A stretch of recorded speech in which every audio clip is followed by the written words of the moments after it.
Assalamualaikum warahmatullahi wabarakatuh. Sebelumnya perkenalkan nama saya Pandu Surya Jurumpaka dengan NIM 220511204146 di Prodi S1 Teknik Informatika Fakultas Teknik Universitas Negeri Surabaya. Sebelumnya pada mata kuliah ini dosen pengampu saya yaitu Bu Yuni yang Masari Eskom Mkom. Saya akan mempresentasikan presentasi saya yaitu tentang proposal analisis daya beli masyarakat melalui fitur live streaming Shopee menggunakan algoritma Live Base. Lanjut. Bab saku yaitu pendahuluan. Kita akan menjelaskan bab saku pendahuluan dulu yaitu pertama, latar belakang. Perkembangan teknologi khususnya internet telah mendorong pergeseran pola transaksi masyarakat dari konvensional menuju online, termasuk melalui platform e-commerce seperti Shopee. Salah satu inovasi menarik dari Shopee adalah fitur live streaming yang memungkinkan penjual berinteraksi langsung dengan pembeli untuk memberikan informasi produk secara detail, meningkatkan kepercayaan dan mendorong kefokusan pembelian secara cepat. Fitur ini memberikan banyak manfaat seperti meningkatkan exposure toko, membangun branding, dan meningkatkan penjualan. Namun fitur ini juga memiliki tantangan seperti kesulitan dalam memprediksi minat konsumen dan memastikan ketersediaan barang. Untuk mengatasi kekurangan tersebut, pemanfaat teknologi data mining, khususnya dengan algoritma Naive Bayes menjadi solusi efektif. Algoritma ini dapat menganalisis pola data histori dan memprediksi pola penjualan di masa mendatang, sehingga membantu penjualan membuat strategi yang lebih akurat dan efisien. Lanjut, rumusan masalah. Bagaimana algoritma Naive-Bayes menganalisis pola gaya bermasyarakat? Yang kedua, bagaimana algoritma ini mempengaruhi keukuran penjual melalui prediksi akurat? Tujuannya, yaitu yang pertama, mengimplementasikan Naive-Bayes untuk analisis gaya beli. Yang kedua, mengevaluasi dampak algoritma terhadap penjualan. Untuk batasannya yaitu yang pertama, data dikumpulkan dari aktivitas penjualan melalui fitur live streaming pada platform e-commerce yaitu Shopee. Fokus pada gaya minat dan beli pelanggan. Yang kedua, penelitian didasarkan pada waktu yang sudah ditentukan dan terbatas. Lanjut yang tiga sih. Jadi, pada wawasan ini ada tiga manfaat, yaitu ada manfaat bagi penulis, bagi pembaca, dan bagi pengguna. Yang pertama, saya akan menjelaskan untuk bagi penulis. Manfaatnya yaitu bagi penulis yaitu menambah wawasan mengenai implementasi algoritma Naive Bayes dalam menganalisa gaya beli masyarakat dalam fitur live streaming yang disediakan oleh Shopee. Yang kedua, menambah wawasan mengenai dampak dari pengguna algoritma Naive Bayes yang sudah diimplementasikan terhadap analisis gaya beli masyarakat dalam fitur live streaming yang disediakan oleh Shopee. Manfaat bagi pembaca, yaitu pertama, dapat menjadi sumber referensi pada penelitian selanjutnya yang berhubungan dengan analisis gaya beli masyarakat dalam fitur live streaming yang disediakan oleh Shopee menggunakan algoritma Naive Bayes.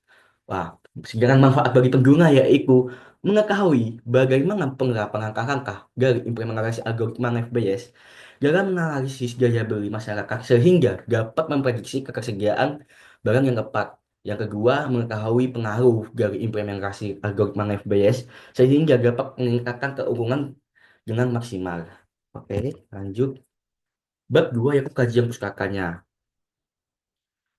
Selanjutnya adalah daftar referensi yang sudah saya ambil yaitu dari internet. Yang pertama adalah dengan judul Prediksi Potensi Pemasaran Produk Baru dengan metode Never Bias Tracer dan Regresi Linear, yaitu yang diteliti oleh Kansia Ismi Anggini Winawikanti dan Faiza Renaldi. Yang kedua, dengan judul Implementasi Data Mining untuk memprediksi penjualan menggunakan metode Naive Bayes yang diteliti oleh Rahayu Mayangsari. Yang ketiga dengan judul Algoritma Naive Bayes untuk memprediksi penjualan pada toko VJ Cake Store dan yang diteliti oleh Juwika M. Safil Bahrudin Effendi Gamani. Yang keempat yaitu ada dengan judul keterjangkauan teknologi informasi dalam web streaming Shopee untuk menciptakan minat pembeli pada e-commerce Shopee yang diteliti oleh Iswantoro Afiful Huga. Lanjut. Kajian konsep. Penelitian ini berfokus pada penggunaan fitur live streaming sebagai media pemasaran di platform e-commerce Shopee, khususnya untuk menganalisa gaya beli masyarakat, menggunakan algoritma live bias. Penelitian ini tidak hanya meninjau pola transaksi secara umum, tetapi secara spesifik menganalisa data penjualan dari aktivitas live streaming sehingga membantu penjualan memprediksi pola gaya beli konsumen dan mengoptimalkan strategi pemasaran. Lanjut, ada juga pula resiko, yaitu dari resiko bagi pengguna atau resiko bagi KI, bagi yang IT-nya. Resiko resiko yang pertama yaitu pasti yang prediksi minat konsumen. Penjual mungkin kesulitan memprediksi minat konsumen yang dinamis saat menggunakan fitur live streaming. Hal ini dapat menyebabkan ketersediaan stok barang tidak sesuai dengan permintaan pelanggan, yang berpotensi membuat pelanggan kecewa dan mengurangi loyalitas pelanggan. Yang kedua, kerugian finansial. Kesalahan dalam memprediksi stok atau jumlah barang yang dibukukan dapat menyebabkan kerugian bagi penjual, baik dari sisi barang yang tidak terjual maupun kekurangan barang saat permintaan tinggi. Yang ketiga, reputasi Koko. Jika ada ketidaksesuaian antara promosi produk yang dilakukan di live streaming dengan kualitas produk sebenarnya, hal ini dapat merusak reputasi Koko dan mempengaruhi rating serta ulasan dari pelanggan. Nah, itu adalah bagian resiko bagi penjualnya yang menggunakan fitur live streaming. Nah, resiko bagi bagian IT-nya yaitu yang pertama, keberlangkasan teknologi. Memanfaatkan algoritma live bias untuk analisa data, membukukan data yang akurat dan cukup besar. Jika data yang tersedia tidak memadai atau tidak berkualitas, hasil prediksi akan kurang akurat dan dapat merugikan bisnis. Nah, untuk kedua, yaitu keamanan data. Data pelanggan dan penjual yang digunakan untuk analisis memiliki risiko kebocoran atau penyalahgunaan jika tidak dilindungi dengan baik. Yang ketiga, kebersihan infrastruktur. Koneksi internet yang buruk atau server Shopee yang mengalami gangguan dapat menghambat kelancaran fitur live streaming yang dapat berdampak langsung pada pengalaman pelanggan dan penjual. Kompresi kas implementasi yang keempat ya kok adalah kompresi kas implementasi data mining. Pengguna teknologi data mining memerlukan ahlian khusus dalam pengolahan data. Kesalahan dalam proses atau pemahaman yang kurang dapat menghasilkan prediksi yang salah. Oke, lanjut. E-commerce. E-commerce adalah proses jual beli barang atau jasa secara online melalui internet menggunakan teknologi seperti website atau aplikasi mobile. MC Web Person 2008 mengdefinisikan sebagai pengguna jaringan komunikasi untuk aktivitas bisnis. Sementara Sherry Chasman 2007 menyebutkan sebagai transaksi elektronik melalui internet. Berdasarkan karakteristik e-commerce dibagi menjadi bisnis to bisnis, yaitu B2B. Bisnis to consumer B2C, consumer to consumer C2C, dan consumer to bisnis C2B. Masing-masing dengan ciri khas seperti hubungan antara mereka di B2B, ciri khas umum pada B2C. Interaksi langsung antara konsumen di C2C serta kontribusi konsumen bagi perusahaan di C2B.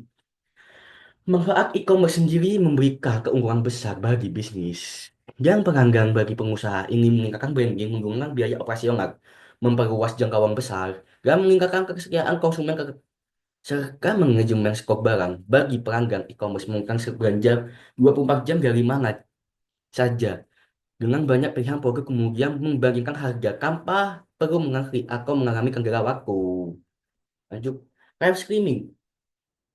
Fitur streaming di media sosial memberikan penyebaran informasi secara real time, interaksi langsung, dan meningkatkan keterlibatan pengguna. Teknologi ini didukung oleh kecepatan internet dan dirancang untuk memenuhi gaya hidup digital yang semakin mengarah pada aktivitas going live. Menurut Nasrullah 2000, pada tahun 2016, evolusi media baru dipengaruhi oleh teknologi dan manusia sebagai penggunanya. PC tahun 2000 mengabarkan bahwa fitur ini mencakup aspek budaya gaya hidup live, etnis kemudian perangkat, dan organisasi inovasi platform. Platform seperti Instagram, YouTube, dan Facebook memanfaatkan streaming untuk meningkatkan engagement dan beragamisasi dengan perkembangan media. Data mining. Nah, data mining adalah proses untuk mengekstraksi dan mengidentifikasikan informasi atau pola yang bermanfaat dari kumpulan data besar. Menggunakan teknik statistik, matematika, kecerdasan buatan, machine learning. Proses ini melibatkan beberapa tahapan. dalam kerangka kerja knowledge discovery in database atau disingkat dengan KGG, mulai dari pemilihan jaka, pre-processing, transformasi jaka, analisis jaka mining, hingga implementasi hasil. Jaka mining sendiri digunakan untuk mendukung pengambilan keputusan bisnis dengan memanfaatkan Gaka Base atau Gaka Warehouse yang besar. Faktor-faktor seperti pertumbuhan Gaka yang pesat, kemajuan teknologi perangkat lunak, dan meningkatkan kemampuan komputasi grup mendorong perkembangan data mining. Proses ini dilakukan dengan cara khusus yang dirancang untuk mengeksekusi operasi berdasarkan model analisis yang kali menggunakan pengelompokan tugas kami ini mencakup deskripsi, estimasi, prediksi, klarifikasi, pengkelukeran, dan asosiasi dengan tujuan utama untuk menemukan pola yang tersembunyi dalam data. Insi- Arsitektur data mining terdiri dari beberapa komponen penting seperti database atau data warehouse, basis pengakuan, data mining, evaluasi pola, dan angka muka pengguna. Proses ini menghasilkan pengetahuan yang dapat digunakan untuk berbagai aplikasi seperti analisis perilaku konsumen atau optimalisasi operasi bisnis. Gagaman ini menjadi semakin relevan dengan tekanan global ekonomi yang mendorong perusahaan untuk meningkatkan penguasaan pasar dan efisien bisnis. Oleh karena itu, algoritma FBS. Algoritma FBS merupakan metode klarifikasi berbasis probabilitas yang dikembangkan berdasarkan teorema Bayes. Algoritma ini digunakan untuk memprediksi peluang kejadian di masa depan, mempertimbangkan data pengalaman sebelumnya. Kelebihan utama Bayes adalah asumsi independensi angka atribut yang membuat efisien dalam memproses data dengan skala besar, meskipun sederhana. Dalam menggunakan matematisnya dengan skala besar, meskipun sederhana, dalam pegangan matematisnya. Bayes bekerja dengan menggabungkan probabilitas period dan likelihood untuk menghasilkan probabilitas posterior yang menjadi dasar klarifikasi. Dalam prosesnya, data dibagi menjadi data training untuk menentukan parameter probabilitas data casting untuk memverifikasi hasil prediksi. Pengguna algoritma ini cocok untuk memecahkan masalah klarifikasi seperti analisis gaya beri masyarakat karena dapat menangani data numerik maupun kategori dengan akurasi tinggi. Meskipun memiliki kebiasaan pada asumsi independensi angka atribut, Navies tetap terbukti efektif dalam berbagi aplikasi, terutama pada kasus data dengan dimensi tinggi yang memerlukan pendekatan probabilistik sederhana namun akurat. Lanjut.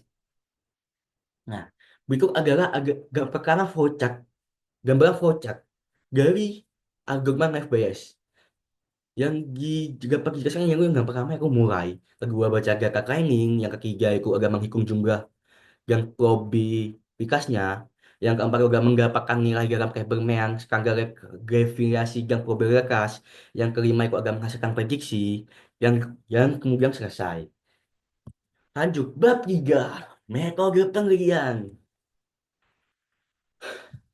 yang pertama itu input data, mengumpulkan data yang akan digunakan dalam proses pengklarifikasi dan memprediksi penjualan di mana data tersebut dapat diambil dari toko yang memanfaatkan fitur live streaming. Yang kedua, menghitung jumlah penjualan dari data yang didapatkan. Yang ketiga, menghitung jumlah data probabilitas yaitu menghitung jumlah penjualan untuk setiap kriteria berdasarkan masing-masing data yang didapatkan. Yang keempat itu variabel probabilitas, menghitung perkalian salah satu variabel yang digunakan dalam memprediksi penjualan. Yang terakhir yaitu solusi. Algoritma Navies untuk memprediksi gaya beli konsumen sehingga Koko dapat mempersiapkan stok dengan tepat dengan memperkecil risiko kerugian. Dan sekian dari saya. Mohon maaf bila agak salah kata. Terima kasih. Wassalamualaikum warahmatullahi wabarakatuh.